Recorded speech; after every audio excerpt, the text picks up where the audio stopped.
Good day, YouTube. Hey, it is the 16th of February, 2019.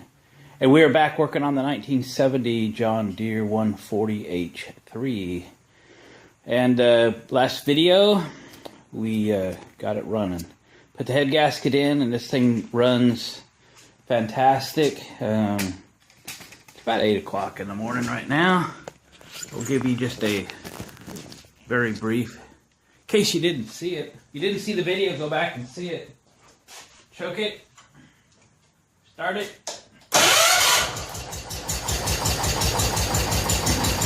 Runs off, doesn't it? So we're back on it today. The goal for today is to start getting some of the levers and stuff freed up. This is the H3, so it has 3 hydraulic levers, but right now it's an H0 because none of them move. Nor does the choke, nor does the throttle. The PTO switch works, the ignition switch works. Oh, you know what? I've never remembered to check see if it's charging. Let's do that. Start it, see if it'll do it without choke. Not charging. Probably. Alright. Neither does the H1, so I don't know if it's due to crusty regulators or crappy wiring or what. So got some work to do on that. Also got that fender to pull out a little bit right there. Not too bad. So this is the drive lever, and it is super stuck. It won't move in either direction. So that's where we're going to start. The idea is to get the drive lever going, make sure our drive system's working good, and then service the hydraulics. I added some hydraulic fluid to the rear, thinking it wasn't showing on the stick, and then I actually overfilled it. I filled it all the way to the top. So that probably wasn't real good, but anyway, it gives it something in there to flush out. As soon as we know it's working good, we'll get it drained out and go from there.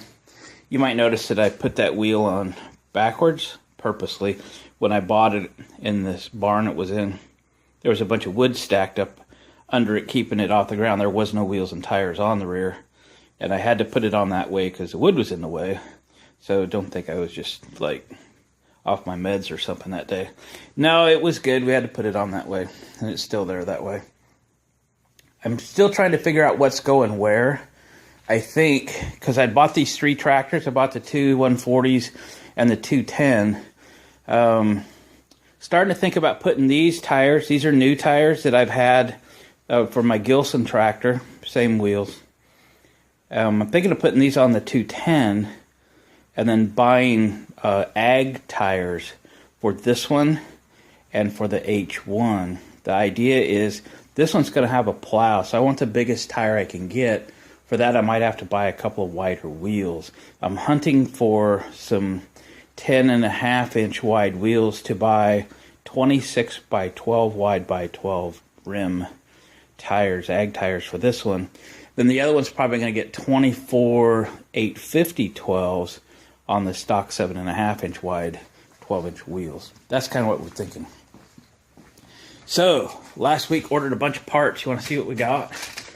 Let's put you up in the stand real quick. And let's go through the parts real quick. I haven't opened them all myself.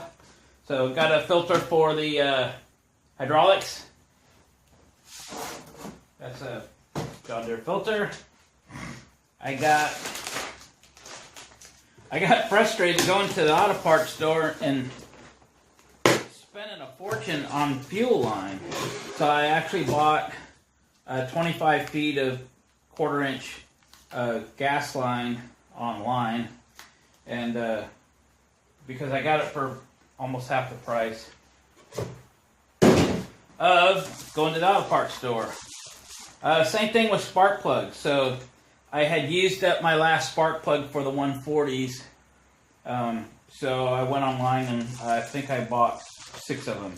Again, for about half price what I can get them downtown. and I'm cheap, so there we go. What's in here? Oh yeah, unrelated to this. Oh yeah. I keep a substantial amount of hose clamps here. I have a rack like you'd see in an auto parts store. And the 1/4-inch fuel line clamps, these are packaged with 10. I think I got 1, 2, 3, I got 50 clamps. Again, for a fraction of the cost, but you get them downtown. But more importantly, so that I don't have to go to town to get them. My time's more important. So these are perfect. I'll put them on my rack so I have a sufficient stock of 1/4-inch fuel line clamps and fuel line. Because I run to the store a lot to get that, and I'm just shocked at what I have to pay for that stuff now. And this should be the heat shroud for the top of the engine, and it is. It looked to be in pretty decent shape, and it is. Right on. So I'll show you real quick where this goes. Flip you around. So this will go right on top. Here, let me pop the plug wire off. And like that, I think.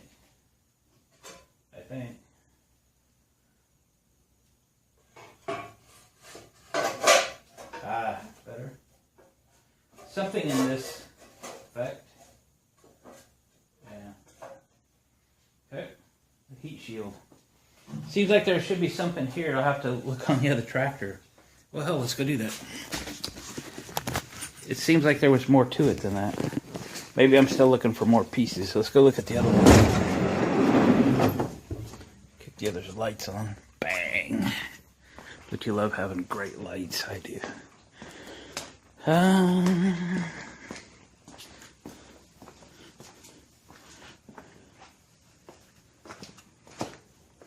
Yeah, I don't have this piece. Can you see it? Never a light here when I need it. So this piece here, I guess I'm still looking for that. And maybe this here, the shroud. So I got this one, which is good. I guess I'm still looking for more. Didn't know about that. But gives me something more to go look for. Okay. Well, I am still missing pieces. So I think we'll start getting into freeing up the levers. I'll get this thing up at a better working height. Shut the door. And we'll start digging into why the levers are stuck. It's probably a combination of the lever and the linkage and everything. And we'll just start disconnecting stuff and moving stuff and try not to hurt anything.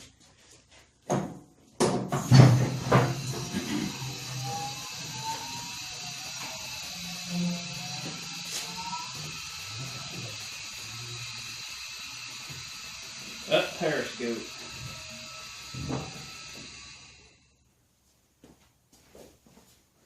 Alright, when I have something interesting to show you, turn your back on. Well, gang, didn't take too long, I guess. 1/4 can of PB Blaster, probably. One of the big keys is to loosen this up. This nut right here goes through, it's like a friction brake, which puts resistance on this, so it's kind of like, you know, the disc brakes were kind of hung up too. So combination of a lot of things, and I put heat on that with a heat gun as to not get things too hot. And then, you know, pretty soon, just by moving the lever back and forth, hitting it with a hammer, that hammer, got a little movement, got to a little more movement, more spray. Next thing you know, it's working. So went underneath and kind of lube things and then kind of worked the lever a little bit. So I fired it up and I know I got action. I know the transaxle's working, so let's start it up. I've just put gas in it. Maybe it doesn't need choke. Let's try it.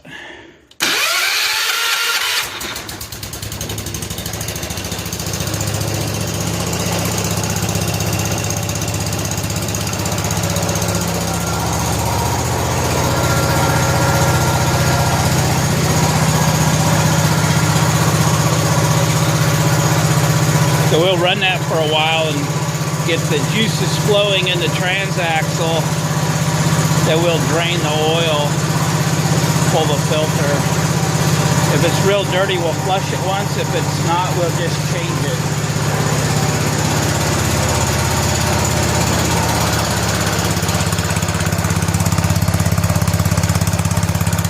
Purring like a kitten.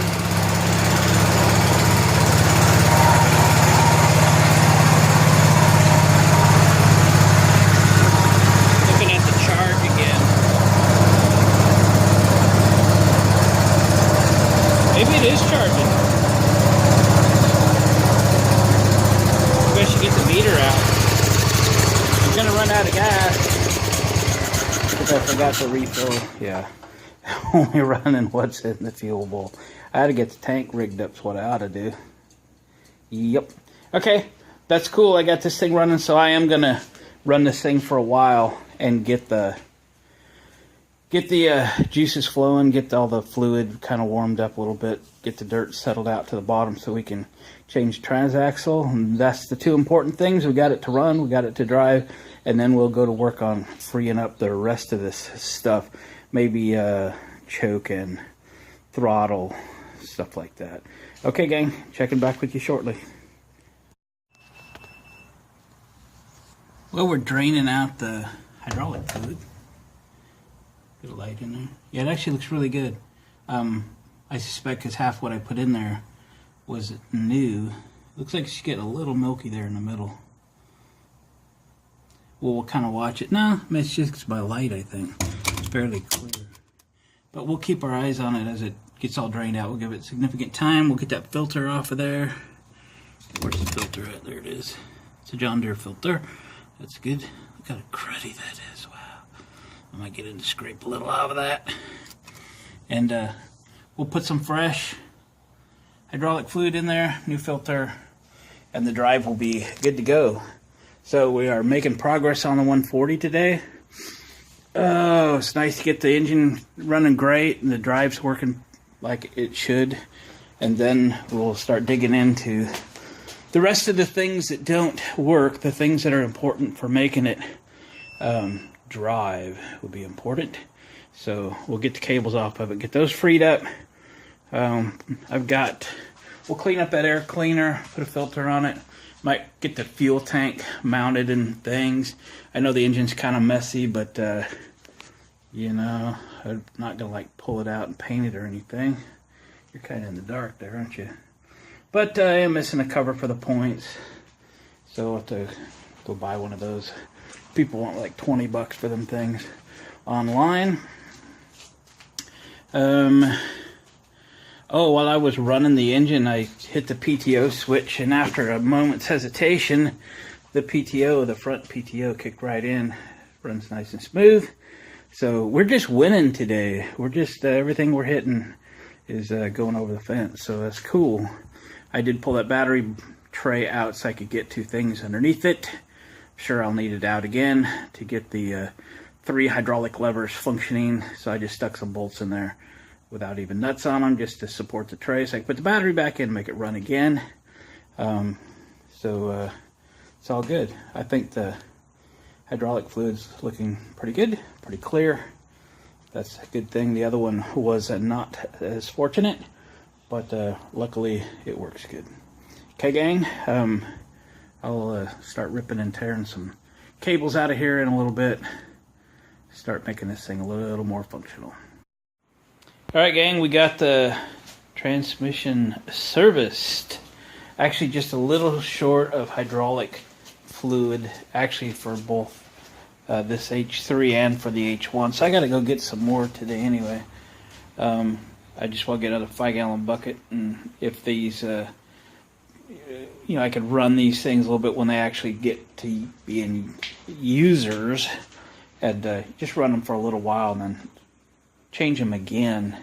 Again, don't know how long these things have been sitting and what might be in them as far as contamination, water, and so forth. So for the last hour or so, I've been trying to get these cables unstuck, and man, they are stuck. I've been shoving PB Blaster down them, working them, and I think I just need to be patient and keep working them. So I'll probably move past that and move on to getting like the carburetor finished. I'll show you something about these on previous videos. On the H1, I mentioned that these carburetors are actually cheaper than to buy a half a rebuild kit for the original carburetor. These things, when I bought 2 of them, were less than $14.80 a piece, shipped. The downside of it is this choke lever is backwards. The cable comes up from underneath. It's actually this cable that I've got strung into the ceiling because I'm using it to pull the cable piece out of it. And anyway, and to choke it, it wants to push it up. And this is backwards. So what I need to do, and I did it on the other one, is I'll pull this out, and you do that by pulling these screws out, take the butterfly out, and then the shaft comes out. And then grind this off on the outside, turn it 180 degrees, put it back on, and tack weld it. Do a little grind on it, touch up the paint, slide it back in, put the screws back in. That's how to turn this. I know there's people who've been buying these carburetors and send them back, they won't work. Well, they do work, they work great, but this is upside down and it's not so hard to fix. Once I do that, provided I ever get the choke cable freed up, we can put choke cable back on. The throttle cable, of course, attaches down here. I have this loose right now to the governor system, which appears to work fine on this carburetor. Should be good to go. So I'm going to pull this choke out and go ahead and get it spun around and get it put back on. That'll free up that, and I might go ahead and prep the fuel tank to get it put back on. I painted the other one. I'm not sure if I'll paint this one or not. I will probably wait just a little bit to attach it because I've been having to get underneath there to work on things.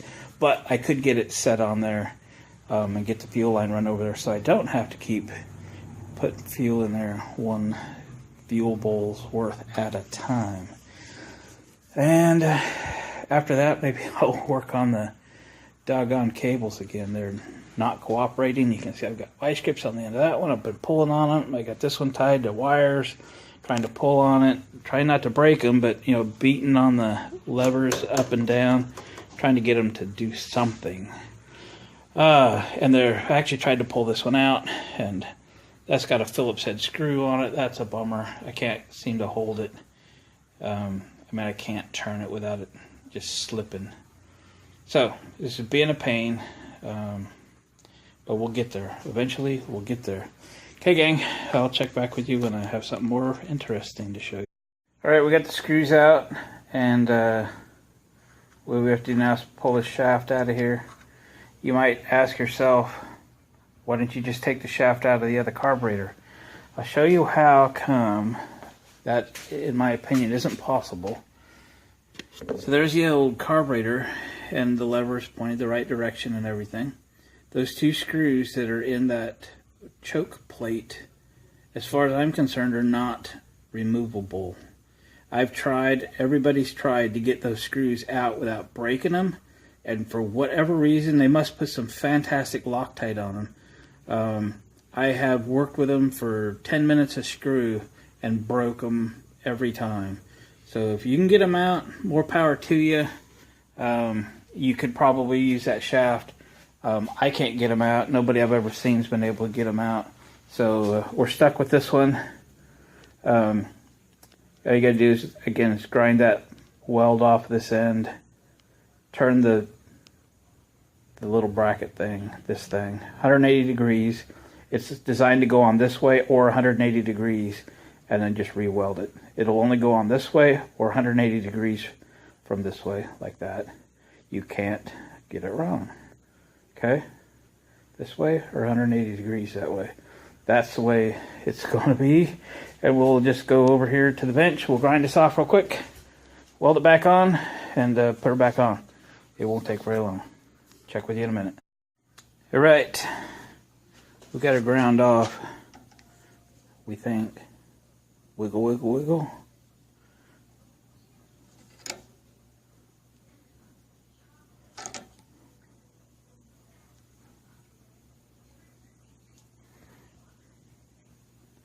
I thought this was gonna just pop right off. The other one did. Maybe I just gotta grind a little more or wiggle a little harder. Don't chuck it up where this rides in this little bearing surface. You don't need to screw that up.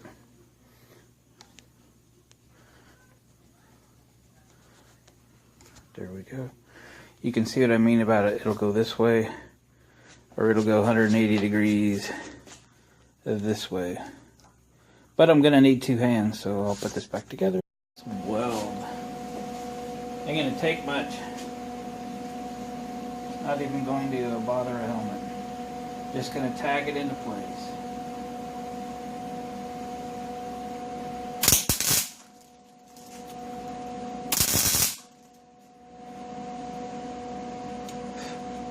Good enough.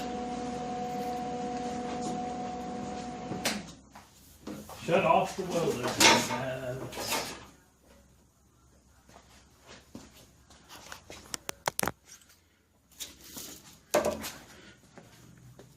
That's all it needs. That's all she needs. You want to grab that?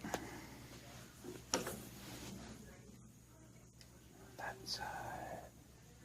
That side. Alright. Move stuff out of my way. Huh? My grinder, the switch is goofed up on it. I'm gonna have to replace it. Come on.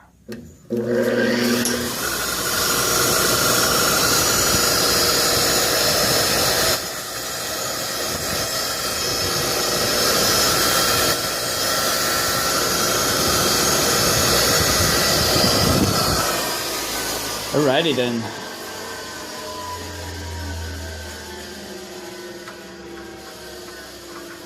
See, it didn't take very long.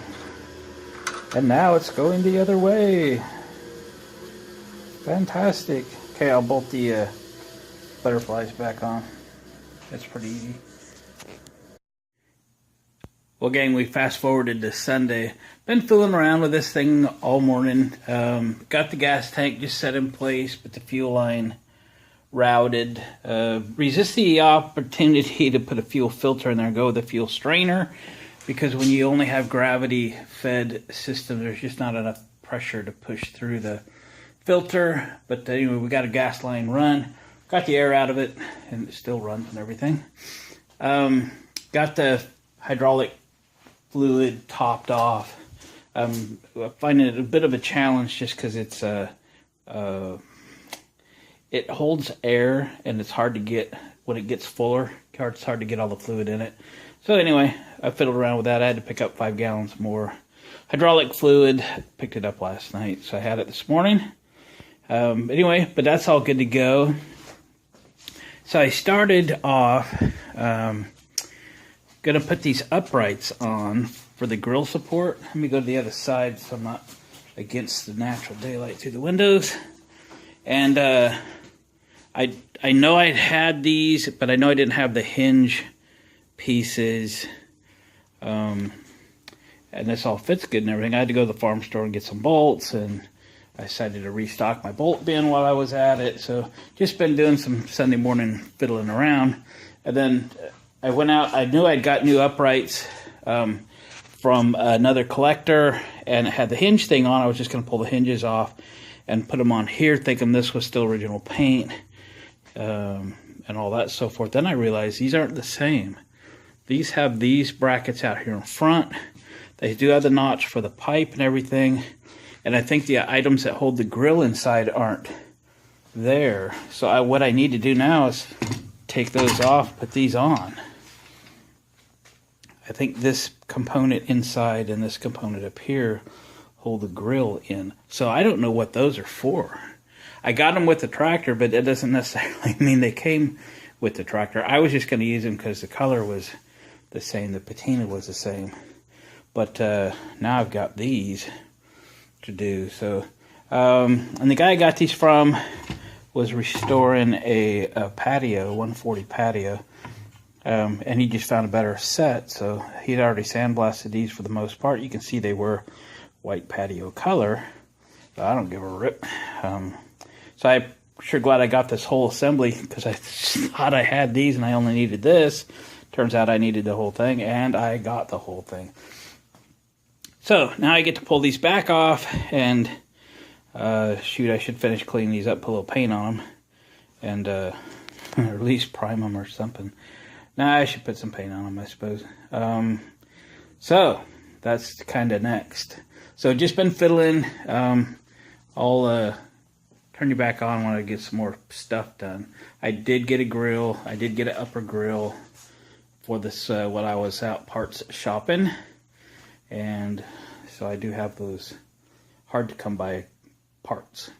I have clamped on some gas line onto the two cables, the throttle cable and the choke cable, and I filled them with a combination of PB Blaster, oil, and transmission fluid, and put a clamp on them. So, and I just kind of wired them up so that they can sit there and hopefully penetrate the rust that has his cables all bound up. So, with any luck, maybe in a few days those cables will work, because I was really working them hard yesterday, but I didn't want to damage them, so I slowed my roll, and we'll back up and try to do that methodically. So we are making progress. It's not huge progress, but it is progress. I'll turn you back on when I got something more fun to show you. Alright, I got the uprights, hinges, and stuff primed and painted. They're going to hang there and dry for a while. In the meantime, I thought I'd try to pull this fender out. It's probably got squished when it was parked in storage or something. It's just kind of boop, like that. The tractor's sitting crooked. I got a jack under it, but when I'm running this thing, it has a little creep in the hydraulics, so I didn't want it to drive off the table, so I was just leaving it jacked up. So when I run it, it doesn't go anywhere. So anyway, I put a board, clamped a board on that thing. I hope I could just take it out by just pulling on it. Let's see what happens here.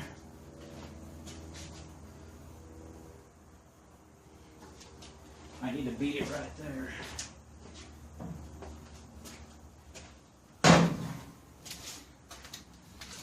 It's got to be perfect. Got to be close.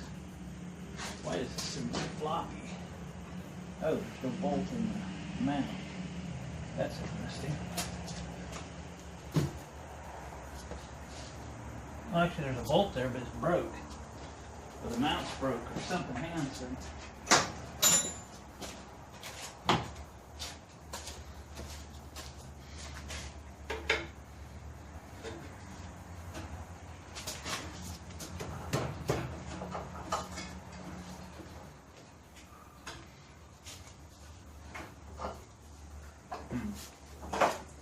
Well, both of them that way.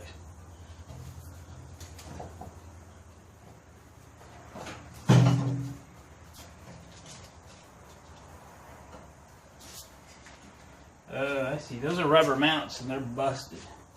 I got you. I got you. They're broken.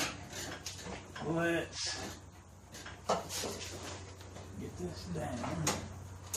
Alright. Now I'll try to pull.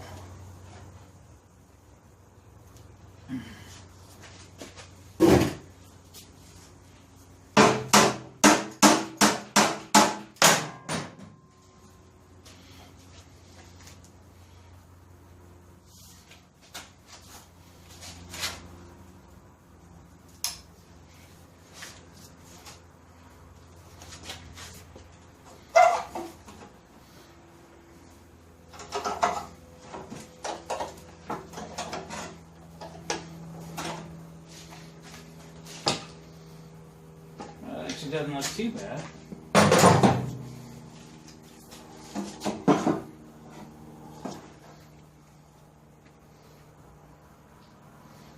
I think we're going to run with that for now. I think it looks pretty good. Take you over to this side.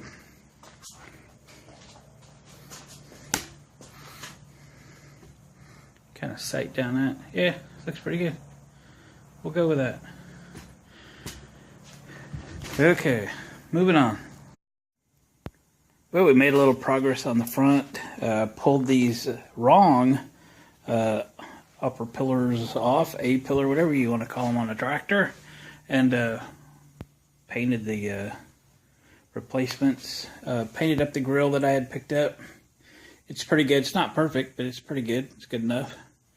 And what else? You know, we got that fender kind of straightened out a little bit.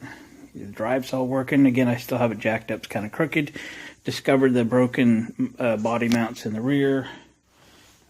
Still looking into tires. This one's going to have a plow on it. So I want as big tires as I can get. So I might have to source some wider wheels. I did turn that wheel around while I had it up. So got the hoses clamped to the choke and throttle cables full of oil and transmission fluid and PB blaster and the like.